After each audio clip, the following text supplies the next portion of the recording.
യേശുവിൻ്റെ ഏറ്റവും പ്രിയമുള്ള കുഞ്ഞെ, ആലിപ്പഴങ്ങളായി നുറുക്കുന്നു മേഘങ്ങളെ, ആലിപ്പഴങ്ങളായി നുറുക്കുന്നു മേഘങ്ങളെ.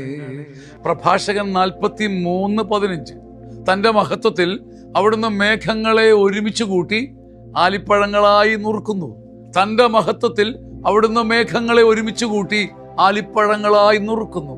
മഴമേഘങ്ങളെ, കരിമേഘങ്ങളെ, കറുത്തിരുണ്ട മേഘങ്ങളെ, ജീവിതത്തിൽ ഇരുട്ടുപാകുന്ന വെളിച്ചത്തെ മൂടിക്കളയുന്ന കാർമേഘങ്ങളെ അവിടുന്ന് ഒരുമിച്ച് കൂട്ടിയിട്ട് ആലിപ്പഴങ്ങളായി, തണുത്ത ഹിമവാതമായി, തണുവായി, നനവായി, നനുത്ത സ്നേഹമായി അവിടുന്ന് മാറ്റിക്കളയുന്നു.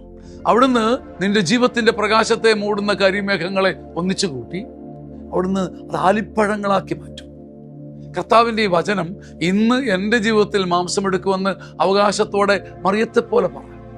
അവിടുന്ന് എൻ്റെ ജീവിതത്തിൻ്റെ കരിമേഘങ്ങളെ ഒരുമിച്ച് കൂട്ടിയിട്ട് എൻ്റെ ജീവിതത്തെ നനയ്ക്കുന്ന ആലിപ്പഴങ്ങളാക്കി മാറ്റും. പ്രഭാഷകൻ 43:15. അന്തരാത്മാവിൽ നിന്ന് ഉയർകൊണ്ട് ആത്മാവിനെ മുഴുവൻ ത്രസിക്കുന്ന ആത്മീയ ശക്തിയായി മാറട്ടെ.